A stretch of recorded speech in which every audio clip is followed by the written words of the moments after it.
Like, what? Come on, bro. Come on. Oh, it still records like while they call you? Yeah, it don't interrupt the video at all. What's good, y'all? It's your boy J.Brock. It's Clapitup LA. I'm right here with my homegirl, Crystal the DJ, aka Crystal the Babe, aka LA Sweetheart, y'all. Hashtag wait, she's the DJ. Okay. She is also a LA Clippers hype girl, a costume designer, y'all. Y'all see, she got flavor for days. You can catch her on the Live and Unplugged show where your favorite artist performs with a live band. Shout out to the Bandemics. She is also the DJ/host for the West Coast Confidential TV, y'all.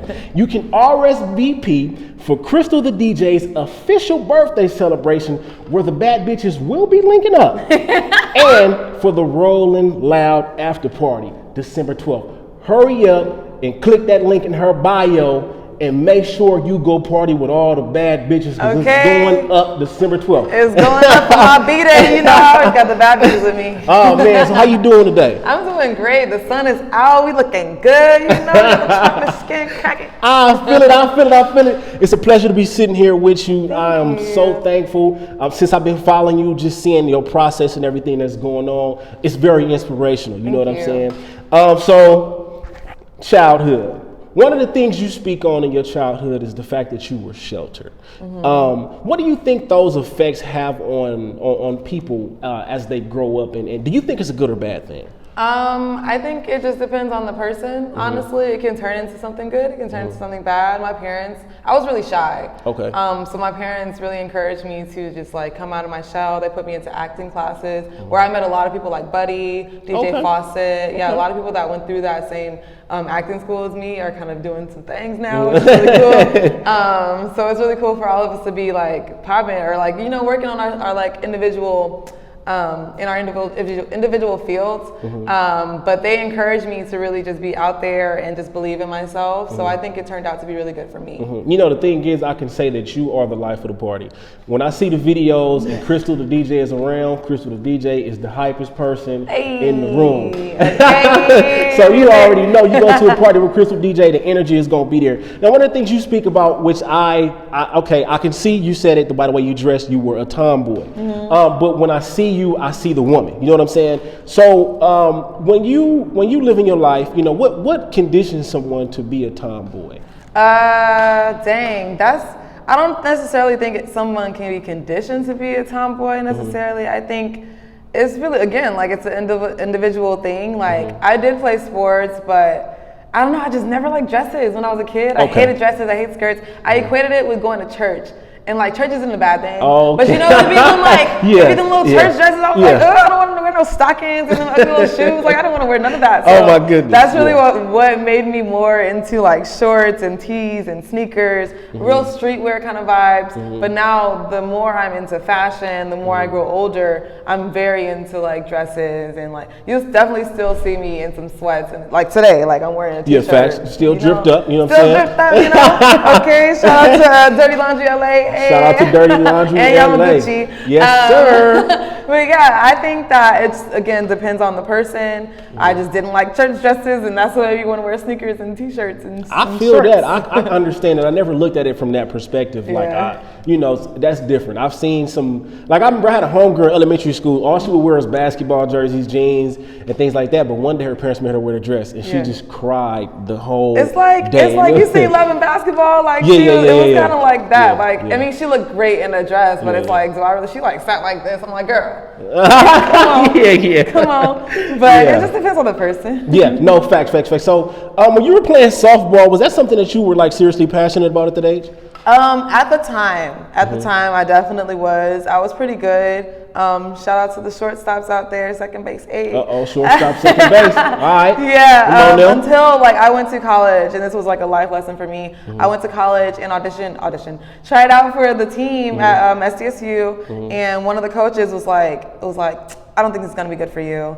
And what's crazy was that my parents were watching the whole training camp or whatever with all the other parents in the and wherever they were sitting, and all the other parents were commenting on how good I was, and I wasn't hearing that. All I heard was the coach say one negative thing, and that stuck in my head, so it kind of made me quit. And I was like, damn, I'm never gonna quit something I'm passionate about. Ooh, yeah, I'm never gonna do it again. That was a beautiful life lesson at that moment. Beautiful life lesson, because now, like, when I started DJing, like, you know, you could have something go bad, or someone say, oh, you suck, and you're like, oh shit, should I just quit? Nah, like, you just keep going if you're passionate about it. Yeah, that's very important for people to really understand. Like, when you find something that you truly love, you got to understand everybody not gonna mess with you. You know what I'm saying? It's gonna be 5 people that mess with you. It's gonna be 2 of them that be like, yeah, and that really be sticking in your head. Like, it's always like a million positive comments, and then that one negative comment gonna stick to you. But I feel like if you rock with yourself more, period. If you just rock with yourself, keep rocking with yourself, and that's all that really matters. That's right. The importance of self-love. Yeah. Now, one of the things Crystal, the DJ, is about to talk to us about is how she gets down up in that kitchen. She has an obsession for baking. Now, I got to ask you, are you baking brownies? Do you bake them brownies? I literally just made brownies. Hey, brownies is my favorite motherfucking thing. And it was like a nice little crust on the side, but it was still chewy. And the middle was chewy, and it was, oh my God, it was so good. I just had the last bite. So, oh really? She just took it down. She just took it down. Man. So I gotta ask you, where did you understand that you had an obsession for baking? The pandemic did it. Okay. The pandemic did it. Like, I know as a child, like, my aunt would always watch Emerald. Do you remember Emerald, the cooking show? Nah. And he'd be like, bam, like. Nah, I don't remember that. Well, you got to look it up now because you be doing all your research. Yeah, for sure. But Emerald, I used to watch, like, cooking shows as a kid. Never really enjoyed cooking. Like, my mom would be like, go make us some food or something like that. I'd be like, nah, I never really liked the traditional, like, women doing this and men doing this until this pandemic. For some reason, like, I really got into baking. And I don't even necessarily like sweets like that. Like, I barely like chocolate, and I just had some brownies. But, like, I barely like chocolate. I barely like sweets, but I love making desserts. It's funny because it's kind of like that thing where you hear a song that you don't like, but you end up singing it anyway. Yeah, it's one of those. But actually, I genuinely love baking. I definitely want to get better at it. We'll see if I end up having like a little bake shop somewhere. Okay, well, she is. One day she gonna feel it in her soul to be like, I you know will. what? I'm just gonna have a situation where I got all my treats up in here. Feel me? You know what I'm saying? I can see. I'm gonna shout out J.Brock for putting it together for me. Hey, you know we gotta manifest this. You know what I'm saying? Now we're gonna talk about the influences you had when you were trying to discover what you wanted to do as far as DJing and things like that. So shout out to Vashti Cody. Vashti Cola. Yeah. See, I done said her name wrong. My apologies. Okay, now she's one of the first women you saw that was actually doing this, which actually kind of led. Or I would say added to the inspiration to make you feel like, okay, I can do this too. So what was that moment like for you, looking at her and seeing how she got it? She's so steezy. Like, if you check her page out, like, she kind of dresses like this. And I was like, dang, I really like resonate with that woman. Like, she's dope as fuck. She was one of the first, I think she was the first woman to collaborate with Jordan Brand and make a Jordan sneaker. Until LA May, shout out to her from LA, started doing it as well. But Vashti was just someone, like, in the digital age now, like, I always heard like Charisma on the radio, but I always heard even like Spinderella, even though that was like a long time ago, but still it's just like hearing them versus seeing them is different. So seeing Vashti doing her thing on social media, I'm like, dang, like, I could do that. But that was like kind of after college, low key. But it kind of like sparked a little interest for me. But I didn't have none of the resources, so I have to figure it out. Yeah. Well, I mean, the beautiful thing is that you're here today. You know what I'm saying? You are here where you are in your life today because eventually you will go on to make it happen. And we definitely going to jump into that. Now, speaking of San Diego State, you would get your degree. Okay, what exactly did you get your degree in? Because we know fashion, styling, and costume and designing, but what exactly was it? Okay, so on my actual diploma, it says Bachelor of Arts, Theater, what is it? Theater, fuck, I forgot. I ain't gonna lie to you because I Googled it. I said, okay, she went to San Diego Theater State. Arts. Design, Theater Arts, Design and Technology with an emphasis in costume design. Goodness gracious. It's long. Yeah, they took their time with that name. Tongue twister. Okay, so when did you realize that fashion and design was something that you really enjoyed in your life? That was my whole life. Like DJing came way later. Fashion and design, like my nana, the women in my life are all very fashionable. Okay. My nana, if you ever saw her, she always has her accessories, very color coordinated. Everybody has their own style in my family in regards to the women. So from day one, like when I was a little girl, I just remember putting on my nana's heels. Like I'm sure a lot of little girls do that. So like putting on my nana's heels, her pearls, and walking around the house. And I think that kind of sparked it. Her sister, which is I guess my great aunt, I don't know how that works, but my great aunt owns a boutique in Oakland. So like it kind of like runs in our family for real. So I've really been into it. Yeah. Okay, that's dope. So are you one of them people that you never left the house looking like what somebody would consider dusty? Because I know I have. I for sure have. Nah, I'm gonna keep it a buck. I for sure like been walking out the house dusty, but I'm gonna have my hood on, my shades on. You're not gonna see me, especially now. You ain't gonna see me. You're not about to get me on camera. She said I'm gonna be incognito. Incognito. You know what I'm saying? That is hilarious. Okay, so at San Diego State, you would actually become friends with Sweetie. And then the crazy part is y'all had a full circle moment where she was hosting at V Live and you were DJing at V Live. So when you first met Sweetie at San Diego State, you never thought that she would be who she was later on? I don't even want to say that. Nope. Okay. Because cool. I will say, so we started at SDSU. We were both we actually all started a team called the Diamonds, Aztec Diamonds, which is kind of the Southern style, like cadence kind of vibe. But anyway, so we would always work together on routines and stuff. And she would tell me like, hey, Crystal, I'm a rapper. Like, here's these videos. I've done this. This is before I was a DJ. Oh, wow. But she's always had this on her mind and her work ethic. From that moment, I already knew she was going. Not that I wouldn't say like she would take off like this, but I always knew she was going to be doing something because her work ethic was insane. She would like, for instance, set up a whole like white backdrop out of like a sheet or something, put it on her wall, do like little photo shoot herself, or she would interview herself, and I'm just like, damn, like what? That is crazy. Yeah. Talk about work ethic. Work ethic, and that's really where I don't want to say I get my work ethic, but that's what I was really inspired by that because she would like just drop cold DMs on SoundCloud, just say, hey, listen to my music. And until she got to where she did, blew up, and here we are. Wow, that's crazy. So what was that moment like being at V Live? I mean, I'm sure y'all knew about it before. Y'all was like, before V Live, we did a couple things together. Okay. She invited me to go to New York with her and perform with her, and we also did the Boohoo Man Quavo launch party together. Oh, wow. So before we did V Live, we did those two, and then she came over to V Live, and then it went crazy. That's crazy. So when you realize, like, because you know, in this industry, you're gonna be surrounded by people who do these big things, right? And it's kind of like, it's just eventual, I'm next, I'm coming, I'm going. So who would you say at this point in time that you have been connected with has inspired you the most? If you got to be careful with that answer, it's not even be careful. It's like it'd be so many it's so much names. There's just people that I know, but realistically, I'll keep it a buck. Sweetie is one of those people. Just because I watched her process from I don't want to say day one because she'd been doing this shit like high school, even prior to that, I didn't know her in high school, but we met in college and. From that point, I was like, damn, like seeing her go from that to where she is now, I feel like I can do it as well. And like believing in myself and just keeping the work ethic going. Like I don't stop, but that's because I'm inspired. I'm like, damn, like if she did it, I could do it. That's right. Type shit. That's right. So, that's right. So you got to be inspired by somebody. Now, at Washington High, you were actually senior class president. I was the vice president. Oh, vice president. Shout out to Whitney. She be watching. Vice president. Oh, okay. I swear to God, I thought Gina was the president, and then we literally was on the phone the other day, and she was the historian. She was the historian. I didn't know till the other day. Like, we had to fill out the yearbook and everything. It's crazy. So what was that? I mean, what was high school like for you?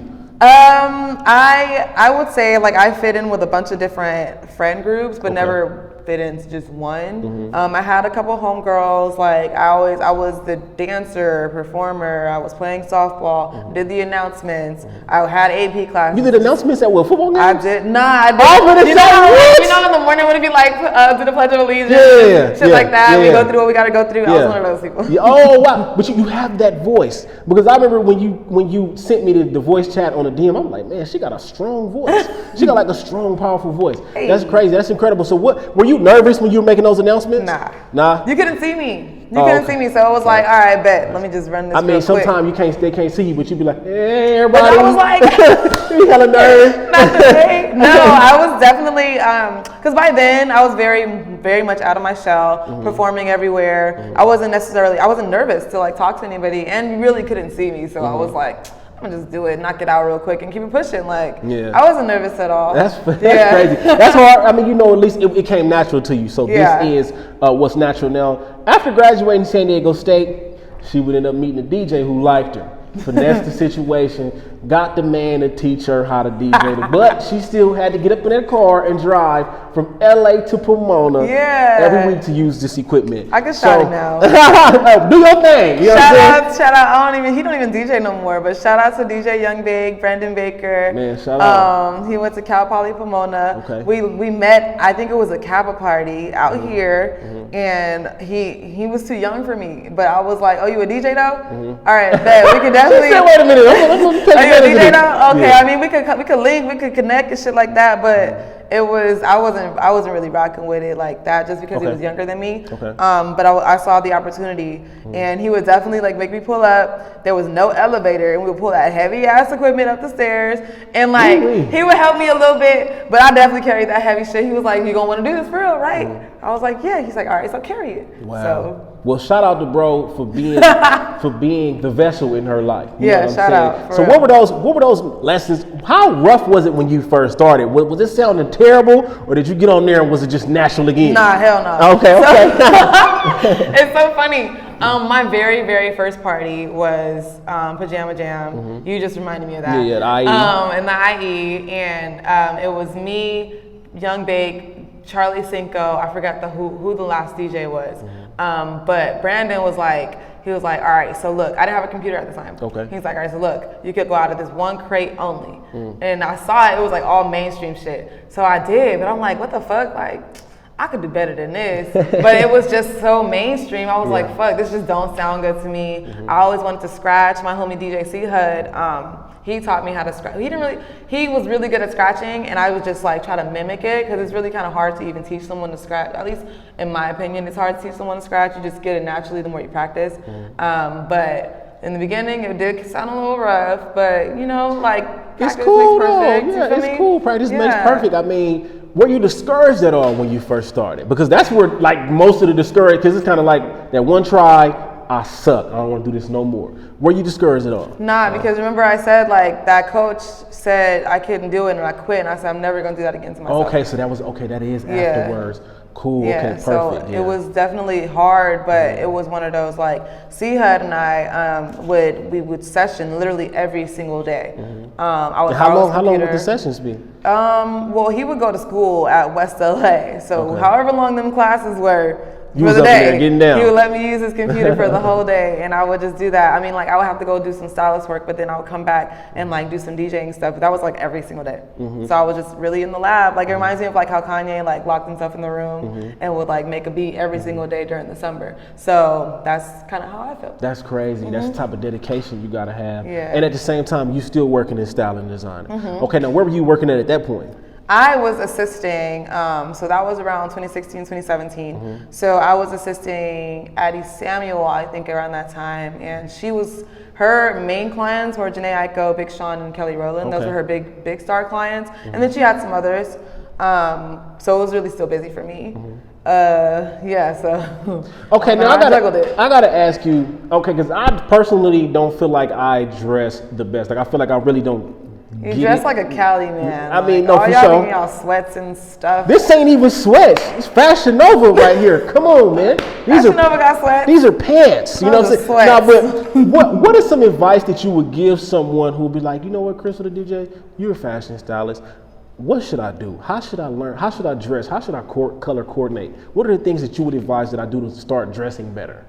I would say, one, dress how you want, just because I think the confidence that you get by wearing what you want instead of what you think someone else thinks would look good on you or something like that, I think that makes a major difference in how you carry yourself, because people don't realize like how you carry yourself is already half of the job type shit. Just that's why I feel like I can wear whatever I want, because I'm very confident in myself and I exude that with how I walk, how I talk, and everything like that. So people are naturally, that's why Rihanna can wear literally a trash bag, and we would call it fashion. Facts. You know, because she carries herself like, I'm that bitch. Yeah. So one thing I would tell someone is, first, it needs to come from within.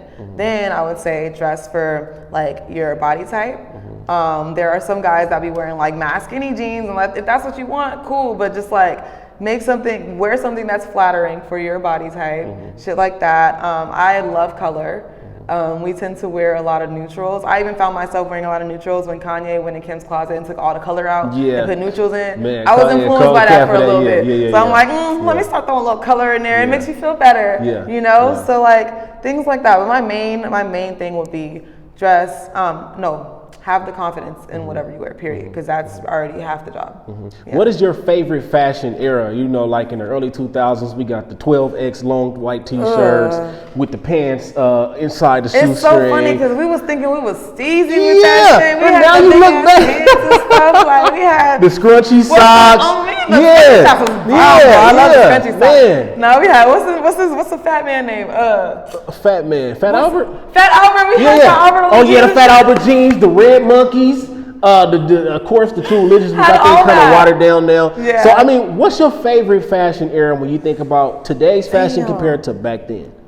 Damn, I like today's fashion personally. Okay. Back I mean, then, we all do. That's only because I guess we living in the moment. Like if you look back in retrospect, it's like, what the hell were we wearing? Like I do think back then though, we didn't care as much. Like, or maybe we did. I don't want to say that. It was just the time in our era. It was just the time, it was the time in our era. It just was not cute. Like, what were we thinking? But then again, year Y2K, which is year 2000, fashions is very influential of what we wear today. So really, and even the 90s is very influential. Even the 80s is very influential. Yeah, that's because it all comes back. It's always recycling, so it's really kind of hard to even just pinpoint something. I like the 90s. I love like Fresh Prince of Bel-Air, those fashions. Like I love the Fresh Prince wardrobe. I loved Ashley Banks's wardrobe. Even Hillary on the more like business casual, not even business casual, but like the business chic vibe. I love that. So maybe 90s. Okay. If I have to give you 90s, an answer. 90s was a lot. It wasn't as gangster, I don't think. Maybe like after 95. What's gangster? What's gangster? No, because NWA was. I was about to say, what's for gangster? Sure. I'm tripping now. You for feel sure me? You gotta think about, because you gotta put hip hop at the same time too. Like niggas was for sure wearing them big ass T-shirts, big ass chains, all that. So facts with the belts hanging all the way down. You feel me? Even prior to that, think about Flavor Flav. You feel me? With the big old. You know what's crazy to me? Now it seems like, you know, the men are kind of judged a little bit more about how they dress. But when you look at like Rick James and them dudes used to be wearing them leather pants with the boots and the Isley brothers, they all had their little crop tops. They had the little. That's what I'm saying. You know? So I wonder what is the difference, because that was the masculine look back then. Or were they talking about those guys like, man, because they was gangsters. They for sure would come out with a knife and have their little crop top on. They didn't care. And I guess, you know what? It wasn't, excuse me, I'm not going after nobody, but that lifestyle wasn't as accepted as it is today. So maybe that was the difference as well. I mean, it's insane. I think that men, I don't know where the switch happened, because back then, like I said, you have to have that confidence within yourself. I feel like nowadays men are more afraid, like, oh, if I wear this crop top, or if I wear this, I'm gonna be judged as gay. Like I know Russell Westbrook came out. I think it was a Tom Brown. It looked like a kilt, like a skirt. It was a skirt. And there was a few other athletes that wore it, and men are like, oh my god, oh my god, oh my god. I'm like, that's actually steezy. Like, what do you mean? Wow, like, so it's like it's kind of hard. Like men are very judgmental of themselves and each other. So I feel like it's harder for guys to really want to take fashion risks. I love Russell Westbrook's style because he's willing to take risks. I don't really care for Cam Newton's style. It's very interesting. Yeah, but for sure. I like that I like that he takes risks. Like, do your thing. Yeah. That's dope. You know, it's her speaking about fashion and taking risks, because man, when you think about what Kanye West has been doing, it's like, bro, I don't see it, but it makes you happy.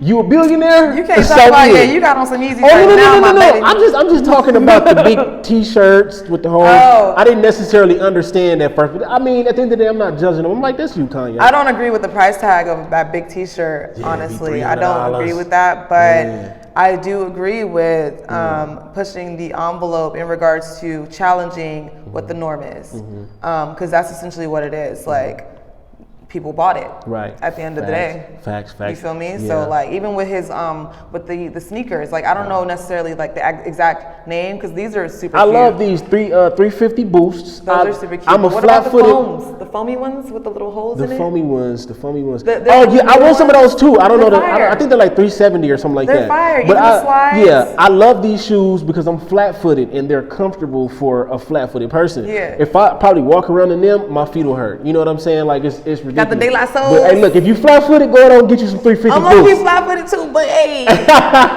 Go ahead and get you some 350 Fashion boosts. is pain. Yes. Beauty is pain. Ooh, she coming with the bars today. You said fashion is pain. Okay. Now, did you feel any type of impact from the passing of I don't know his name, but rest in peace, the guy. Virgil Abloh? Yes. Did you feel anything about that? Yeah, honestly, because it was really dope, even when he got the accomplishment or the task of being the head of Louis Vuitton. He was the creative director of Louis Vuitton. And it's just really dope to see the representation. He's black as hell. She's black as hell. Yeah, for sure. it's not ambiguous. No, Yeah. that man is black as hell. Yeah. Then on top of that, a lot of people didn't know he was a DJ as wow. well. Okay. Yeah, he was a DJ, so he was very like tuned into the culture. Even though people made fun of him for the whole like $50 or whatever he did with the $50, like, but still, I think that Virgil Abloh opened a lot of doors for a lot of black people. Period. That's right. I don't even want to say people of color. Hell no. Black people. Period. That's right. That's so right. So it really definitely like, it was like, damn, like he just got there low key, and he really like, he been doing shit, but it was just dope for everybody else to see that. Facts. know? And I don't think that everybody knew that was a black man. You know what I'm saying? So that was even more. Because who really knows who the creative directors of these high fashion houses are? You don't. Nobody really knows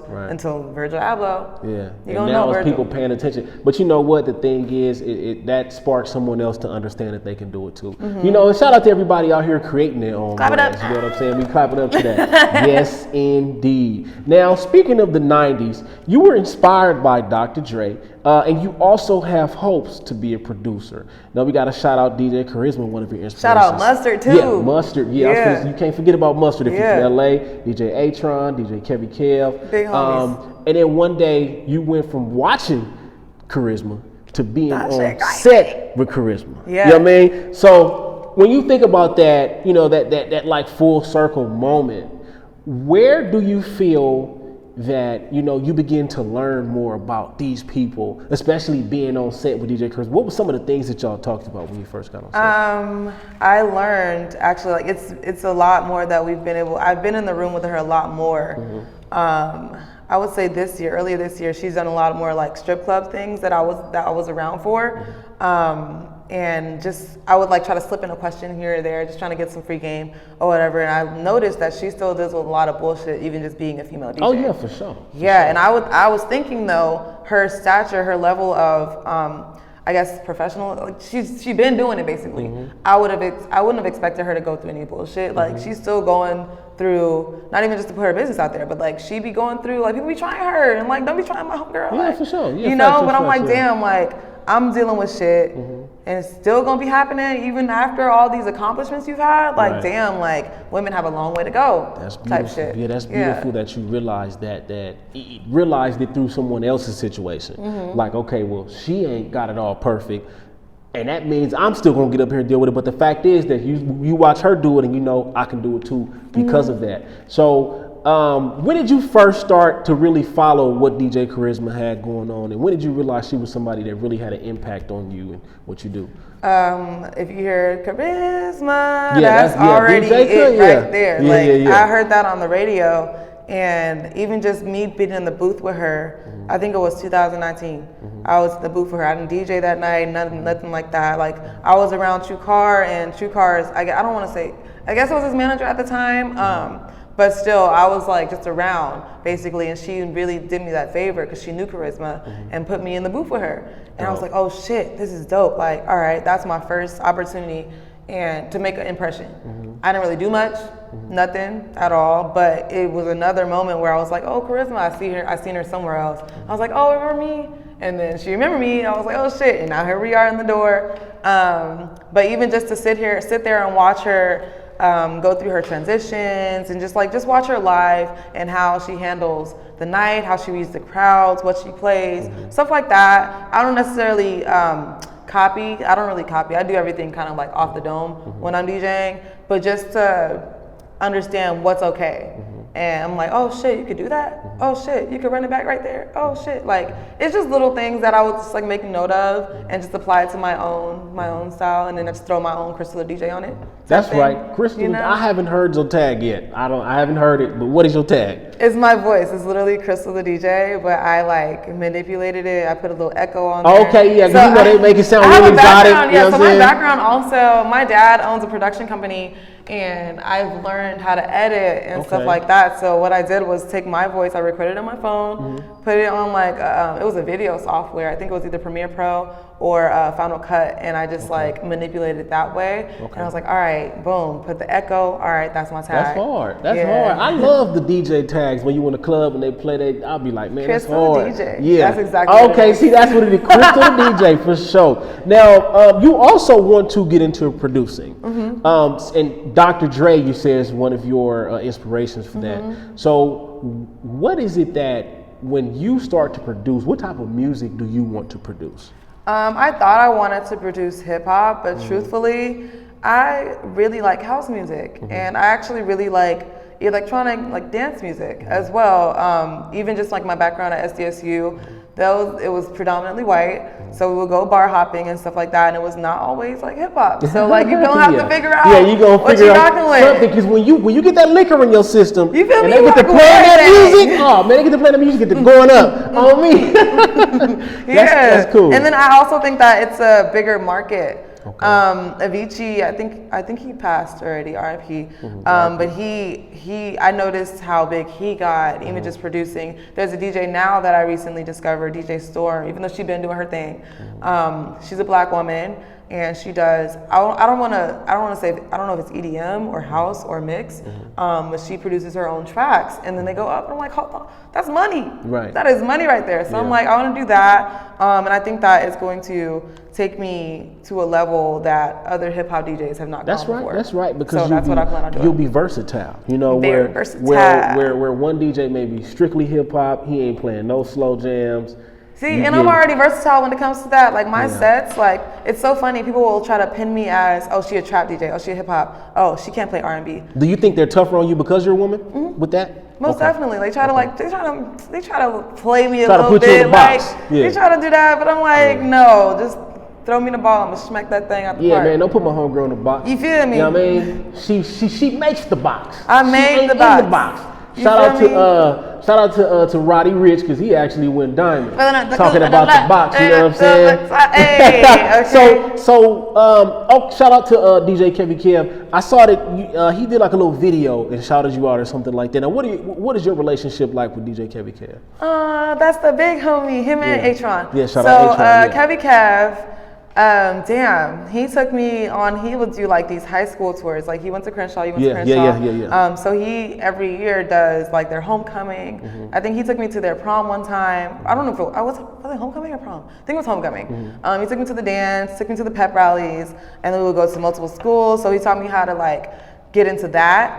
And then he also was DJing at Stars back when it was open, the strip club. Yeah, I remember that. I remember that. So he would like have me like sit right behind him in the little booth, and he's like, all right, you could do this. He would do that, and he's like, all right, you could DJ for an hour.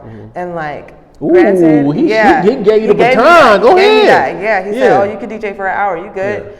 And I gave him a little break. You know, you chilling, like you got all night to the morning. You got to DJ. So I'm sure it gave him a little help. But yeah, he kind of started the strip club vibe for me. My parents hated that I was even doing that. But, oh, really? Okay.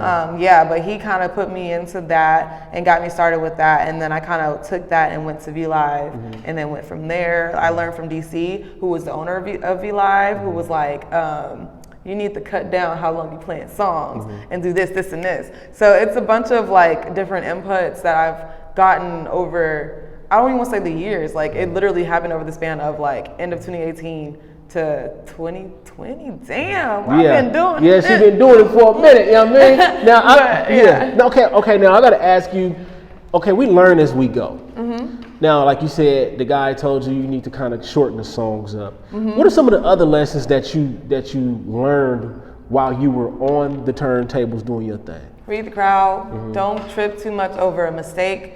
I don't even like doing mixes too much, the ones you record, because I'm such a perfectionist. My DJ ear, I'm like, oh my God, I came in literally a hair too early or too late. I'm starting all over. So you go to the next song like, and I'll be a good 30, 40 minutes in. I'm like, fuck, I'm about to start all over. Yeah. Type shit. But live, just being there, like, just reading the crowd, looking at reactions. I've learned in the club, like, hey, go ask this group of people, they throwing money. Ask them where they from, what they want to hear, shit like that. So like, and that's free game. For that's free game, for real. Yeah. Yeah, I was just about to say that too. She over here giving y'all some golden advice. But yeah, so you know, just like really being aware of your crowd, being aware of what's going on, and just pay attention. Don't be too like on your high horse. Like really be able to. I will DJ the same way for 1,000+ crowd, same way for 10, 15, 20 people type shit. And I just did that. Okay. So just get off your high horse a little bit too. You know, like yeah, I don't know what else. I mean, no, it's all good. I understand that because everything, you know, it's best to be humble. You know what I'm saying? Don't fool yourself too much. Yeah. Just make sure that you continue to perform. Now, I don't know if you saw this picture. There's a picture where it's like 30 subwoofers. I don't know if you've seen that before. And they ask you, what song are you playing first? If you had a situation like that, what is Crystal the DJ thinking about? You gotta put me. You know what? All right, let's say we at a fest. Okay. I don't know what fest to call it. Camp Flogna. Okay, Camp Flogna. You heard of Camp Flogna? Yes, it happens at USC right there. Yeah. So we there because I'm having a difficult time with my tongue right now, and it's your turn. You kicking the whole thing off. I already know what I'm The whole thing. What you gonna play when you step out? If Pyrus and Crips all got along, they probably got me down by the end of You know what? I didn't expect that answer. Like Kendrick Lamar's him and Tyler the Creator are my favorite rappers. Okay, well that's new. Yeah. Okay, Yeah. All right. So Kendrick Lamar, that one song goes crazy when that beat drop. What you mean? Yeah, for sure. You are right about that. I cannot lie about that. That is the truth. I thought you were about to say, whistle while you twerk. See, I thought you were about to say that. Okay, but you put me at a festival. Okay, gotcha. You got it. Depends on where I'm at with it, because I could play that, but I wouldn't. But that comes a little later in the mix. But like I play something like at a festival. I'd actually played that first at the Beano show. Yeah. Okay. Okay. So yeah, it's here. It's here. I get it. But I get something.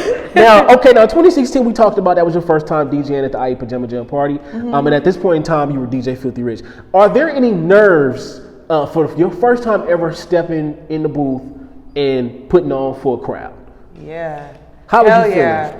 I was, like back then? Yeah, like the first time, nervous. I was so nervous, like I would be like shaking. You already know. I'm like, give me a shot, like, I don't know, I need to do something to relax or whatever. And like, even just back then, I can even like feel myself going back like mentally right now. It was definitely scary. It was a big space. Like I was like, fuck. Like, how many people were there? It was bigger than the amount of people that was there, for sure. So it was packed house. No. The actual place was bigger than the amount of people. Okay. So it was like it was a good like 100 or so. Okay. But I was the opening DJ though, so it was still like people trickling in type shit. Yeah. But I was still nervous. You know, it's really nerve wracking. Now I don't give a fuck. Yeah. I mean, well, see, that nervousness still ain't left me. I get nervous before interviews and things like that. And today I was nervous again. I'm like, man, why am I so nervous? Like I should be good with this by now. I mean, I might like. On the like my first festival might be Rolling Loud. We'll see what they talking about. We're gonna manifest it, and I hope you get that. It'll be your thing. We're gonna see. Yeah. But no, really, because it's like this whole Astro World thing it's a lot going on with this right now. That is scary. Yeah. When I went to the Kaylin show, and I left with general population. I should have just left backstage with everybody else. Yeah. I left with general population, and it was so many people. I said, "Oh Lord, I'm kind of scared." I'm thinking about Astro World. I'm like, "What if the roof fall down?" But it's sad. Like it don't always be like that. Like I've been to a Mellow Hype concert, and that definitely, like, I don't know if you know who Mellow Hype is, but they were a facet of Future back when they were all together. It was Haji Beats and Left Brain, and I went to their concert, never experienced the mosh pit before, nothing. That was the scariest shit I ever experienced in my life, and just the astral shit just took it over the top, and I just think it's new generation shit. Niggas don't know how to really act in festivals, because festivals been around for so long. Man, they were busting through the gates. It's sad, like have some etiquette, festival etiquette. Crazy. But what I was saying, if it's a new feat for me, a new accomplishment for me, I might be a little nervous, but I'm gonna just have a little glass of champagne, maybe, glass of wine. The drink, huh? Real quick. She said she get that liquid encouragement one time. A little bit. I don't smoke. I mean, I'll smoke a little weed, maybe, but that makes me feel like I'm gonna get too stuck in my head, so I'll probably like have a sip. My design teacher, actually, my costume design teacher back in college was the one to say, while you're drawing and designing, just have a glass of wine. Your inhibitions will be let down. So I've taken that, and it's helped. So that basically just takes the gate down to where you're just free to be you. I understand that, because honestly, when I go to the club, I'm kind of bump on a log until I get me some liquor. Oh, nah. I gotta get liquor. I can't, I don't know. Lick your ass up. Yeah, I'm not the guy to just go in the club off pure, nah, I can't do that. Now, the name Filthy Rich, why that name to begin? Damn, why did I don't remember. That was so long ago. And we were all in the dorm room in Pomona trying to come up with names for myself. And Filthy Rich, what was I like manifesting? It could be. I thought it sounded cool. Yeah, for sure. DJ Filthy Rich. I thought it sounded cool. Yeah. I think maybe it's somebody else's name. I don't know. I think I just stole it. Yeah. I don't remember. But we lost it. I let it go because it was a rapper Filthy Rich. Yeah. Even though he spelled it PH. Still, I was like, I ain't about to bite his teeth. I'm about to be Crystal. Like, Crystal the DJ, whatever. Yeah. And I made that my Instagram name, and I was like, fuck it, I'm just go by that. It just stuck. I mean, but it fits you. The Filthy Rich fits you too. But, I actually just wanted to use my real name. Yeah. There was a time where like even me and Sweetie came up with like a fake name for me. It was called Cat Blanca. Cat Blanca? Cat Blanca. Oh, Cat Blanca. We were very into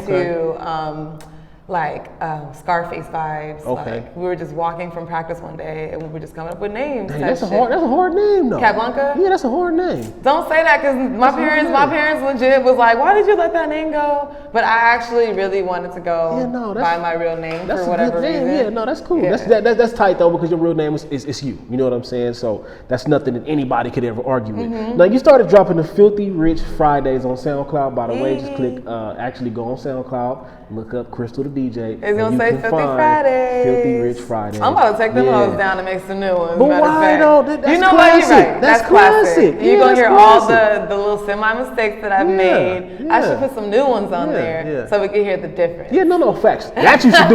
Don't get rid of that though, because you can hear the mix and everything like that. So when did you first begin to start to drop your Filthy Rich Fridays? It was, I don't remember the year, but I did it for a good 4 months straight, and then I fell off with it because I was lazy. Like I said, I'm a perfectionist when it came to the mixes, and I was just like, I just fell off with it, but it's okay, you did it though. Yeah, I did it a good 4 months strong, and then I was like, all right, I'm good. Now you drop your daily mixes, and you look fresh out of bed, look like you just brushed your teeth, got up, and just start getting it in, changing the energy of the day. What made you start to actually record that? Because I'm sure that's something that you just did naturally, but what made you start to record it?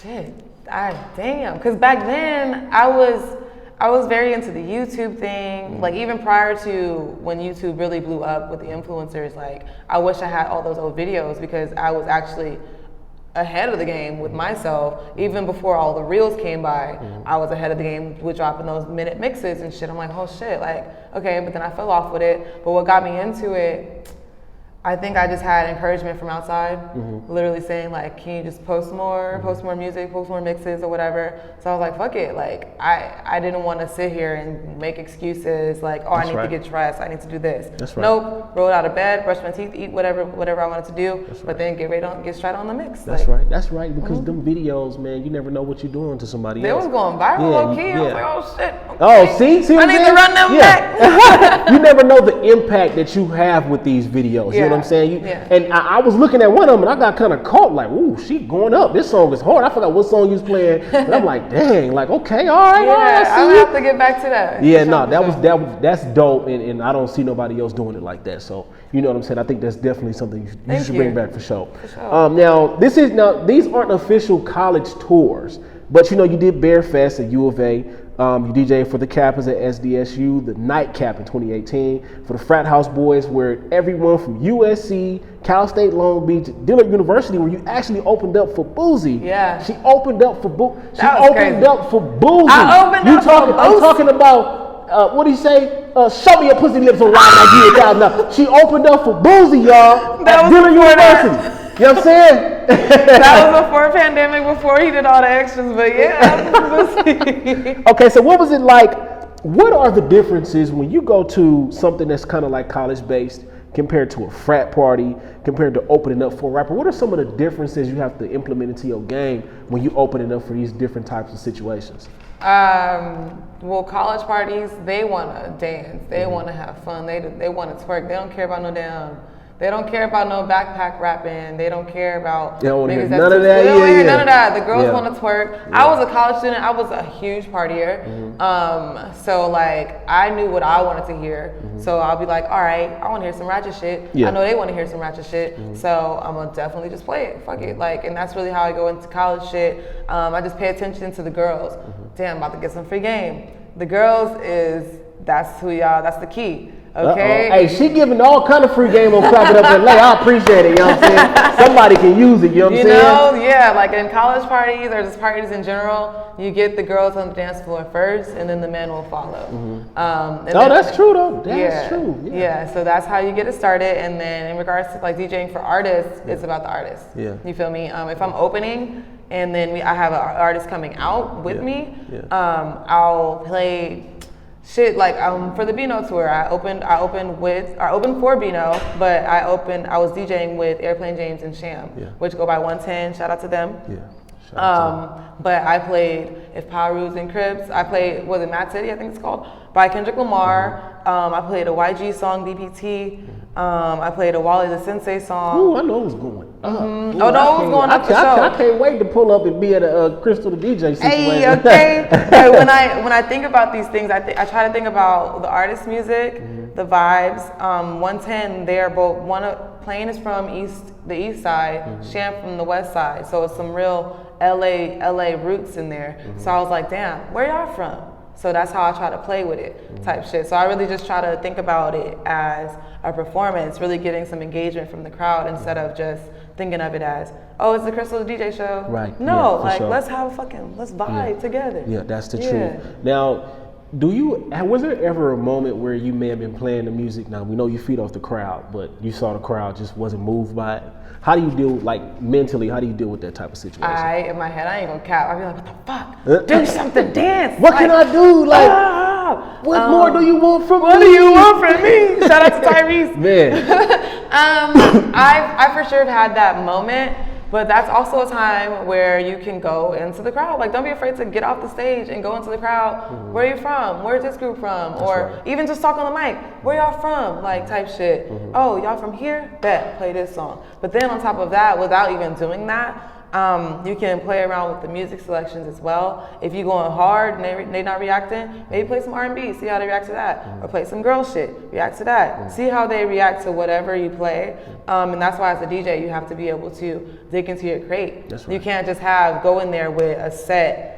That's right. Like, because you never know how your crowd is going to react to that. They might not fuck with that set at all. You got to run all that shit back. Like, erase all of that and go off the top of your dome. That's why I don't ever, like, for the most part, I will prep for a set. And if it's, like, not something I would usually do. But it's like, nah, do that shit off the top of your dome. That's right. I feel that. Because, like, even as I'm a public speaker, like, I speak to football teams, things like that. One of the things like Eric Thomas was saying, he was like, don't go in there feeling like you know what you're about to say. You know what I'm saying? It's all about them. What are they going through? You know what I'm saying? For real, shout out to E.T. He's actually one of the reasons why I even started speaking. You know what I'm saying? Yeah, hell yeah.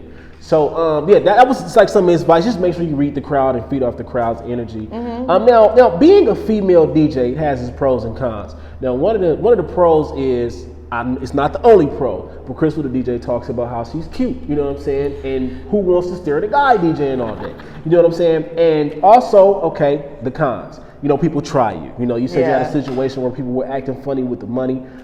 Sometimes you step into the room, people act like they don't recognize you until they realize that you are the talent, and they start to all of it. Okay, now one of the things that I love about being, or what I would say, we all go through the situation where we slept on, right? The beautiful thing is when you wake somebody up who was slept on you.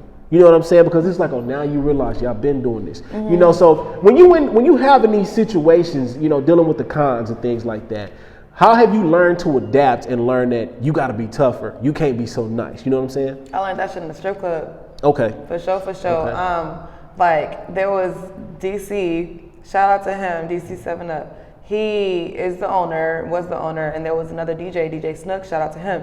Snook is originally from Houston, so they already have in DC. I think he's from the South too. Okay. So they already, even just strip club culture in general is already different from Cali strip club strip club culture. So me DJing, I went from being a party DJ to a strip club DJ during that time, and so the songs I was playing was not necessarily songs that would make niggas spend money. Okay. So for me to have, and I would see this DC come in there. And he would be texting Snook like, where you at? Like, come in here. Like, she trash or they trash, because I was with my MC at the time.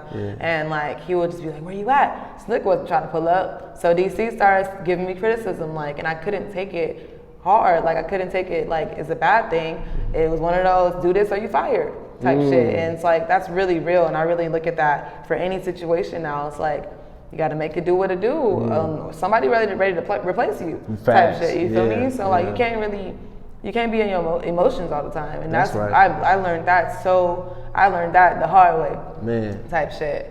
But I mean, it'd be like that. Yeah, well, you know, one of the things I can say, when I first met Salas over there, that was one of the things he told me. You can't take things personal. You got to keep your emotions out of it, because if you don't, you can lose everything. You're just gonna sit in your emotions. How is that really gonna help the situation?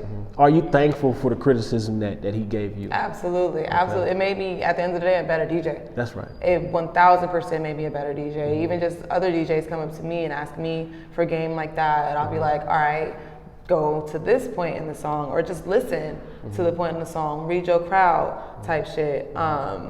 Don't play the whole song. Like, niggas don't ever want to hear the whole song in a club. Yeah, for sure. Yeah, for sure. It's like, what the fuck? What are you doing? What's the point? That might as well be a playlist at this point.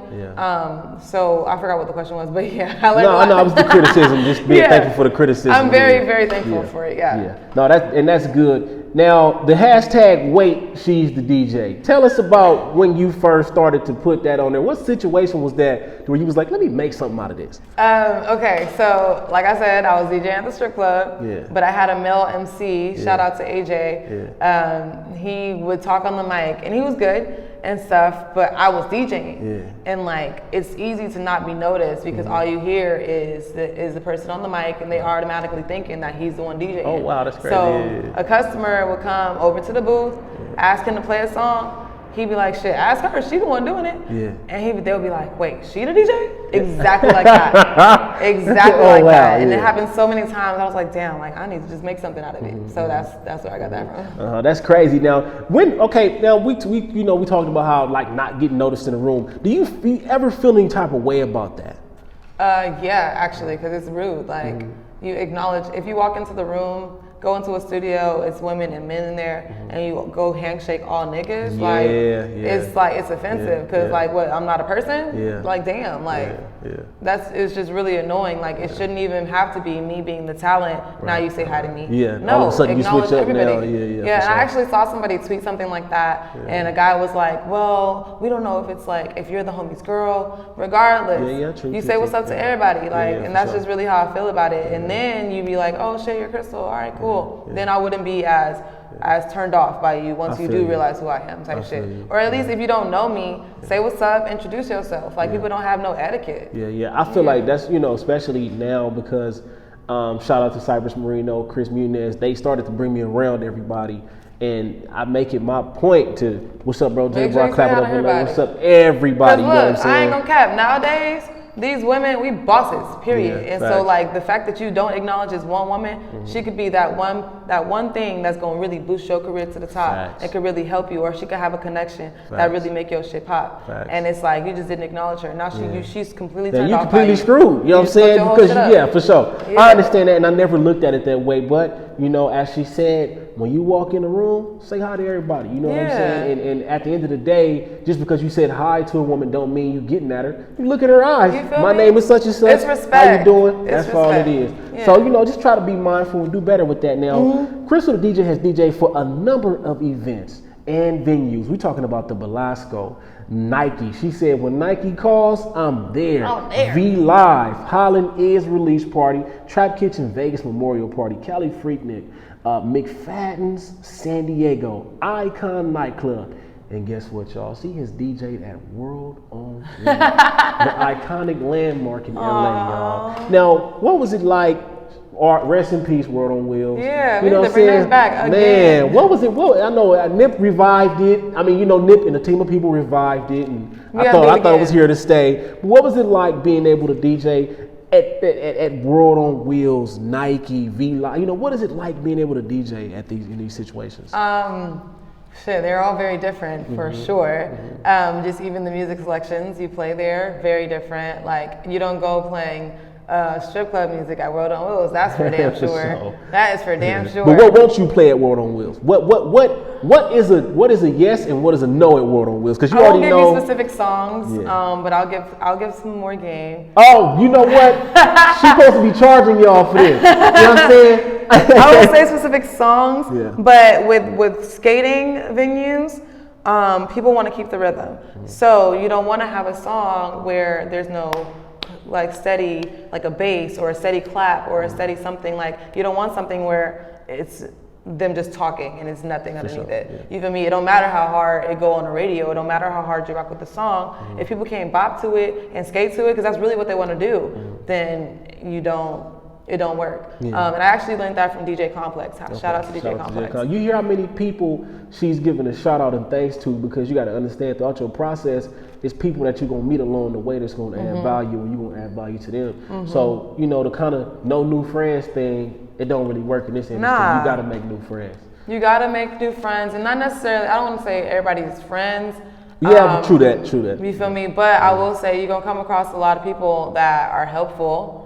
And you take that help. Like you take that, it's just like little nuggets that you'll hear, you have to remember. But some people, I be feeling like they feel like they're too good to like listen to these things. Like me personally, my entire life, I feel like I will not ever stop learning until I die. That's right. You got to be a student forever. You know, a lot of people think class is over when school is out, but you got to be a student at life. A student at life. Exactly. Tell them something. You got to be a student at life, y'all. Now, when you think about the Nike situation, because that was like a basketball situation. What was it like even getting that opportunity to DJ for Nike? Damn, I don't even know how they found me. Yeah. Oh wow, they found you. I don't remember how they found me.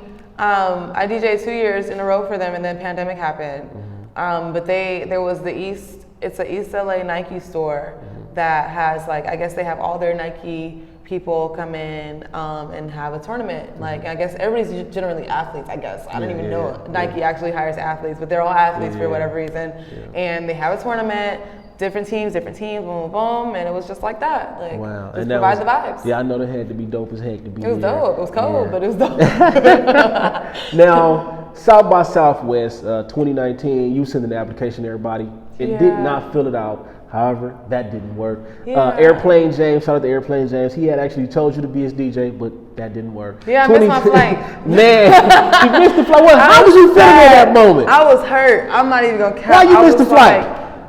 Keep it a buck, cause my ex. But I ain't gonna go into that. Okay. I ain't gonna go into that. My ex may be late. We barely made it. Like we could have probably made it if the people wasn't being kind of assholes about it. But like I think everything happens for a reason. Yeah, for sure. And that was the first year I was invited to South by, and then the second year I was invited to South by. It was called like Making It Mag or something like that, and they wanted to feature me and have me do I don't remember. But Making It Mag wanted me to come out there and do a set, I think, at their, I guess everybody, I've never been, but I guess everybody has like their different venues and stuff that they host their stuff at, and I was gonna do it there, but then the pandemic happened and shut all that shit down. Pandemic, man, that pandemic was an interruption. The pandemic was, I feel like it was the determining factor for a lot of people, because it was either you was gonna let this pandemic stop you, or you was gonna use this pandemic to your advantage and make something work. You got to, you know what I'm saying? That's exactly what I did. You got to. So, okay, when the pandemic did hit and you starting to see the opportunities for doors closing, you know what I'm saying, things like that, what was the adjustment that you had to make in order to keep yourself going? We still had to make money. So we did a lot of underground clubs. Okay. I don't know if I'm gonna get in trouble for saying that, but it's too late now. Okay. Hey, but we did a lot of underground clubs, and like we knew the formula to put it together. Okay. And we just did it. We found venues, found locations.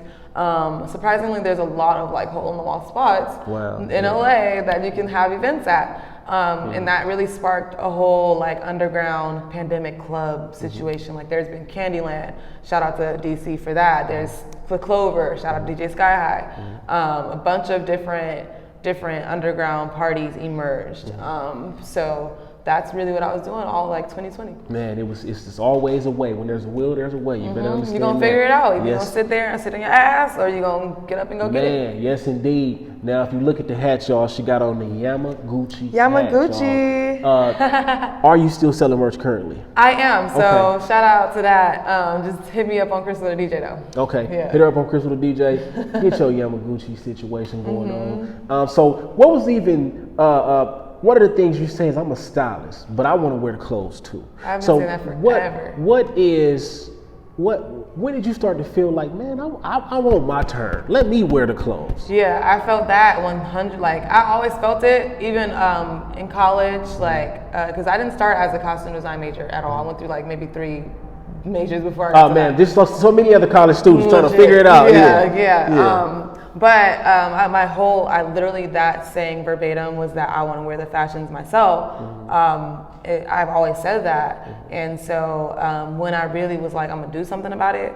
And when I started DJing, I was like, damn, I got something right here with it. But it was when I was not DJing, but helping with Addie Samuel, assisting her, and watching Kelly and Janae and all this. And I'm just like, damn. And these designers just sending us shit. Me talking to people overseas and all type of stuff. I'm like, damn, y'all get all this? Like, just for an appearance, just for this, and this. And I'm like, damn, I want to be that. Yeah. So I really just like kind of switched gears and put more emphasis and focus on my DJing. Okay. And then like, even though I still do costume designing now, I am people know me more for being Crystal the DJ. So I really like that. But that's dope though, because you're building a name for yourself in both. You know what I'm saying? Like, it's not a lot of people that's doing a whole lot. Like, I can't just settle for one thing. I do a lot. I gotta do a lot because that's just what you're passionate about. Yeah. I really like the way that the logo is made. Now, what made you decide on the logo being, that's just perfect. That's this perfect. right here, this was just a font that I found. Like, I think that you can play around with just the name, and whatever works. And where did the name Yamaguchi come from? It's my nickname, actually. A lot of people don't know this, but it's my cousins call me that. Yeah. Why? They call me Gucci now, but Yamaguchi. Okay, so when I was a kid, there's this ice skater. Her name is Christy Yamaguchi. Oh wow. Okay. This Asian girl. Her name is Christy Yamaguchi. She's not a girl no more, but she's grown. Okay. But my cousin started calling me Christy Yamaguchi, and then over time, what's up Yamaguchi? Over time, what's up Gucci? And now it's just Gucci, but I couldn't just be Gucci because the brand is already Gucci and Gucci made. Yeah. So I took Yamaguchi and just made it the brand. That's hard. I like it. You know what I'm saying, man? Just keep doing your stuff. Make sure you tap in and go get your Yamaguchi gear, y'all. You know what I'm saying? We're going to have some Crystal the DJ merch too. Come on. Oh, yes, sir, Ski. You know what I'm saying? Be sure to tap into that. Yeah. Now, March 12th, 2021 was the first episode of Live and Unplugged. I want to say, you spitting dates. I don't even remember stuff. Man, I feel like the dates are very important. Yes. You know what I'm saying? So, how was it even putting this together with the team of people that y'all came together with? Because I watched, I'm not going to say all of it, but I clicked on a couple episodes, watched it, and I just like the vibe, you know, the fact that y'all have the live, because everybody don't get to perform with a live band. You know what I'm saying? So were you a part of the creation process and things like that?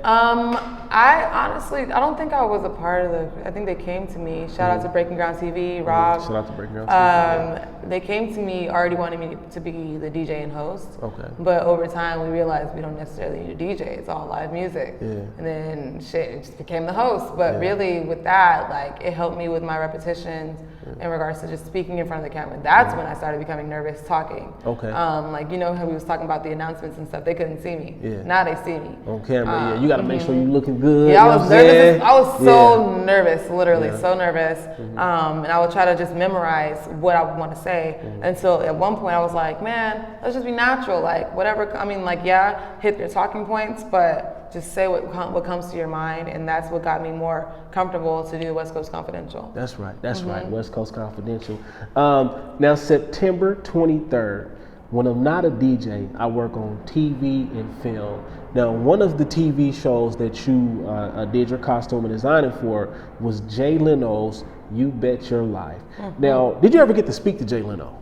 Yeah, he's really nice. He's really nice. He would pull up in his little, I didn't talk to him. Because you know he got a lot of cars. He got, no, so the one car he would bring to set all the time was his blue, I think it was a Tesla. Yeah. I don't know. It was a blue car though that he would pull up. He had his nice little parking spot. They had a big old tent for his car. Oh wow, special. So he would make sure to always say hi and bye to everybody when he would pull up and leave. That's beautiful. So I thought that was really dope of him. But yeah. Okay, so what was your experiences like actually, you know, what do you, is it like an assignment to wear what people have to wear? I really don't even know. For that show specifically? Yeah, what goes on this show? So that show specifically, I have a mentor. Her name is Mylet Nora. That's my costume design mentor. I take my mentors, like I have mentors for each field that I'm in. And Mylet Nora, she's so humble, oh my God, but she's done everything. I can't even speak on what project she's working on, but it's big. What's up? Yeah. But she put me onto that show. And so I was in charge of all the I don't want to say talent, but all the people, the contestants. Okay. I was in charge of every single contestant that you would see on there. And I would basically have to say like, all right, this works, this doesn't work. They would bring me clothes for me to pick from for them to wear. And there's just things that wouldn't work with camera that I know, but that they don't know. The guys would come in a whole bunch of blue, and like one episode, all the guys would be wearing blue. I would have to avoid that and like a bunch of different little things that I would have to just look out for in regards to wardrobe for that. Yeah, that's a dope situation of even be involved with people like at that level, because you know you up next, like I was saying earlier. Now, November 28th, there was a new movie trailer, Head of Costumes. Now, to be the head of the costumes, how dope is that for you? It's really surreal. It's like, how do I go from being I mean, these names, it just sounds big, but I just be it's just regular. Doing I know, your job. it's regular. That's it. Just doing your job. But it is like, it's a lot. I don't want to say it's a shit ton of work. It just really depends on the project. For sure, if I was doing the Wiz, that's crazy. Yeah, for sure. But like, head of costumes, you have to really be on top of whoever you bring on. Like I had an assistant for that project. And you just have to make sure they're on top of their things. Like I pay a lot of attention to detail, even just on accident. And you have to just like pay attention to shit like that. Continuity is a big thing. I don't even know what that means. So you know how like you're watching a movie or a TV show and someone has a jacket on one shot, and then the next shot within the same scene, the jacket's off. Oh yeah, for sure. That shit kills me. And that's my job. So it's stuff like that. And then even still, I find that directors, if they get mixed up trying to figure out like, all right, where are we in the script, what do we need to be doing here, they tend to go to wardrobe to really kind of like fill in the blanks. So it's like, oh no, they were wearing this, so it must be day one. Oh, it must be day two because they were wearing this. Type shit. Yeah, that's definitely for sure. Have to be very organized. You can see that in movies where it's like the same shot, all of a sudden they got on. There's this one movie, it's Step Up 2, and they're outside and it's the rain scene and they're all dancing. Y'all go watch it later. They're all dancing and Moose or whoever, one of the dancers has on a jacket one scene, has it off the next literal like dance shot, and I'm just like, it's killing me to this day. Yeah, that's why I'm like, that specific movie, it drives me nuts. Yeah, because see, you in that position, like you said, you notice that stuff. Woo-wee, I know you probably be tripping when you watch movies. Like, what are y'all doing here? Oh my God, y'all completely missed the assignment. Missed the whole What's going on? Yeah, man. All right, on August 9th was the beginning of West Coast Confidential. Hey. Shout out to the homegirl. Shout out to Gina Views, my girl. She was just here last week. Yeah. What is it like, again, full circle for y'all, from high school to now? You know, what is it like hosting that show? And by the way, Crystal the DJ has a heavy ass opinion. You know what I'm saying? Like she talking, you know, she was honest. like, I know it's honest, but that's what you get with that show. You see the true personality. You know, I know you spoke about that. You said you feel like Nas was using blasts to stay relevant. Oh my goodness, you really like with that, huh? But anyway, how much do you enjoy doing that show? You know, because you talk a lot more. You know what I'm saying? How much do you enjoy doing that show? And how proud of you to see the success that the show is having? I am really excited to see how people really rock with us. Like they be like, y'all really funny, and we just being ourselves. We really it's really like a very chill set, and they just let us talk. Like we really come up with the talking points and everything like that. That Nas statement, I genuinely felt that. Like so, if you ask me to this day, I will justify it. She ain't backing down. It's okay. Shit, it's your truth. You know, like if he come in the room one day, I'm gonna for sure be like, what's up? You go. I want to be invited to brunch, but you know, my she gonna switch up. You know what I'm saying? It's okay. I don't think Nas probably would be mad. I respect the fact that he's a legend for sure. Yeah, for sure. But no, I'm really proud just to see that like two Washington Prep girls doing their thing, and like we really came together. Like Salas is the one that put the show together. Right. He didn't even know we knew each other. Yeah. He discovered that y'all went to school. He understood the camaraderie. All of it. Like it's crazy. Yeah. And then she's a Leo. I'm a Sag. Two fire signs. So I don't know. It just like it kind of works. Like you know, I'm very opinionated. I know someone was like, oh, my manager. She was like, you know, Gina should do stand up. You're more of an actor, she's a stand-up, but it works. Yeah. So I'm just like, I don't know, it just works. I just like how it goes so far, it's pretty dope. It was some songs, like I didn't know that Draco had a song with Sweetie. Like, you know what I'm saying? Y'all played that. I know that 5'7" Ruger by Soulja Boy, I found that on there. So, you know, y'all make sure y'all tap into West Coast Confidential TV because y'all definitely gonna find some songs that you wasn't thinking about or never heard of. I guarantee you that you will be entertained the entire time. Again, shout out to the big homie DJ Head and Salas for coming together to put this together, because what makes this show even more special is not only that you're two female co-hosts, but you are two black female co-hosts. Yeah, honestly, you don't see that very much anymore. At all. Especially with someone being my skin color. Right. And Gina, she's definitely caramel. Like we both are on the darker side of black women, and you generally see very, very lighter skinned women being portrayed in different spaces or higher platforms. And I appreciate the fact that we're both women, we're both true black women. Like it's real representation, you know? Like it'll be one thing for having a black woman. Like I don't want to put no names out there because all these black women are doing their thing. Yeah, for sure. But it's just a difference for a little black girl to see another brown girl on TV. So I think it's a big deal. What are some moments that people may not see going into putting West Coast Confidential together that, you know, you can say like, man, this is a memory for life right here, or this is a moment that I'll cherish forever?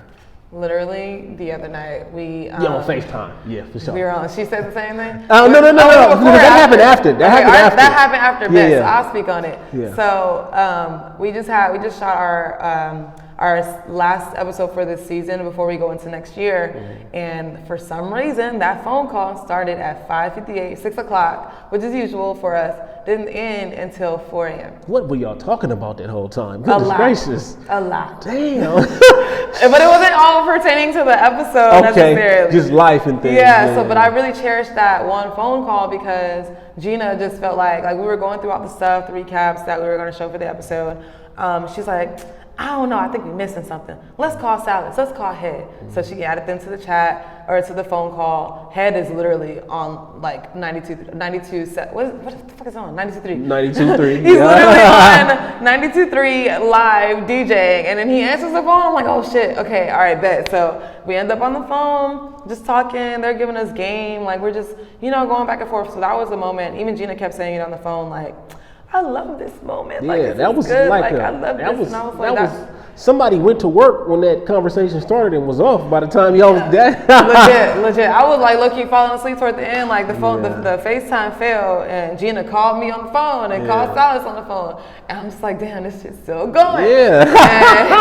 But it was just a lot more that we were talking about in regards to the industry, more free games, stuff like that. Even we were talking about like relationships and stuff like that. Just big homie shit.